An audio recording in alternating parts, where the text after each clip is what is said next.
ఖుషి అనే సినిమా వచ్చింది. నేనేమనుకున్నా, నా దేశభక్తిని సినిమా వరకు పెడితే సరిపోద్ది, చాలా ఆనందం కలుగుద్దని చెప్పి అనుకునేవాడిని. కానీ నా లోపల ఎప్పుడూ ఒక అసంపూర్తిగానే ఉండేది.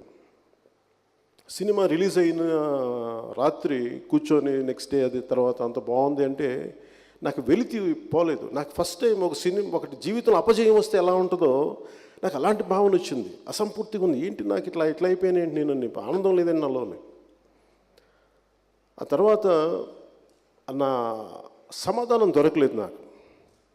అలా నేను ఇంకా ఏం చేయాలో తెలియక నేను యుఎస్కి వెళ్ళి ఏదైనా మార్షల్ ఆర్ట్ ట్రైనింగ్కి వెళ్దామని ప్లాన్ చేసుకుని వెళ్తున్నాను యుఎస్కి.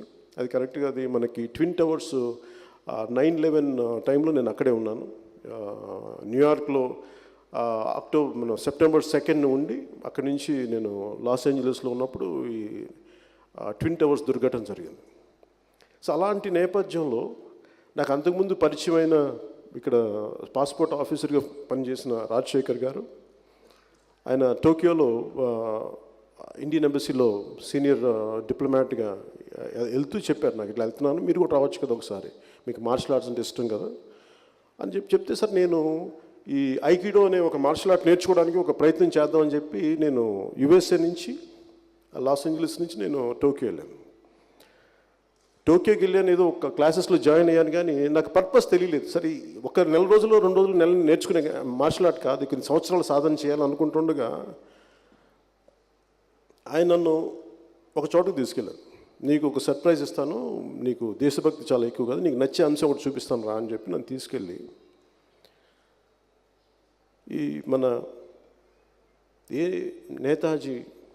నేతాజీ సుభాష్ చంద్రబోస్ తాలూకు అస్థికులు ఎక్కడైతే ఉన్నాయో ఆ రెంకోజీ టెంపుల్లో నన్ను తీసుకెళ్ళారు. అదొక చిన్న ఒక బుద్ధిస్ట్ టెంపుల్. ఆ బుద్ధిస్ట్ టెంపుల్లో ఎవరైతే దాన్ని భద్రపరిచారో ఆయన తాలూకు కూతురు పెద్దవాడు ఒక ఆడున్నారు. నాకు నేతాజీ అస్థికలు చూపించారు. నాకు గుండె ద్రవించుకుపోయింది. నేతాజీ అస్థికలు ఇట్లా ఉన్నాయంటే ఒక చిన్నపాటి గుడిలో, అక్కడ మన దేశంలో అక్రమాలు చేసి అన్యాయాలు చేసి వీళ్ళకు కూడా పెద్ద పెద్ద స్మారక స్తూపాలు కడతారే, వీళ్ళను కూడా గుండెలకు ఎక్కించుకొని ఊరేగింపులు చేస్తారే చనిపోయిన సంవత్సరాల తర్వాత కూడా. ఇలాంటి మహానుభావుడికి, ఇంత చైతన్యం కలిగించిన వ్యక్తికి ఎందుకు ఇలాగా దిక్కు లేకుండా ఇలా అయిపోయింది ఏంటి, ఎవరు రారేంటి అని అనుకుంటుండగా నేను అంతకుమించి ఆలోచించలేకపోయి నేను కూడా. సో అక్కడ విజిటర్స్ బుక్లో ఉంది, నా రాజశేఖర్ గారు ఏమైనా రాయండి అన్నారు. చూస్తే దాని ముందు ప్రధానమంత్రి వాజ్పేయి గారు కూడా అంతకుముందు వచ్చినట్టున్నారు, అంతకుముందు పర్యటనలో ఎక్కడ. నేను ఏం రాసుకున్నానంటే, ఆ రోజున ఒక రోజున ఈ అస్థికలు భారతదేశంలోకి తీసుకురావాలని రాసుకున్నాను.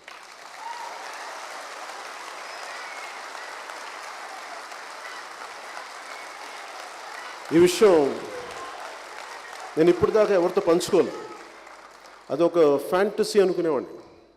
అంటే ఈ రోజున ఇది యాదృచ్ఛికం అనాలా, కోఇన్సిడెంటలా, లేదంటే డెస్టినీ, నాకు ఏ పదం అయినా పెట్టుకోండి, కానీ ఇది నేతాజీ పిలుపు, నేతాజీ పిలుపు.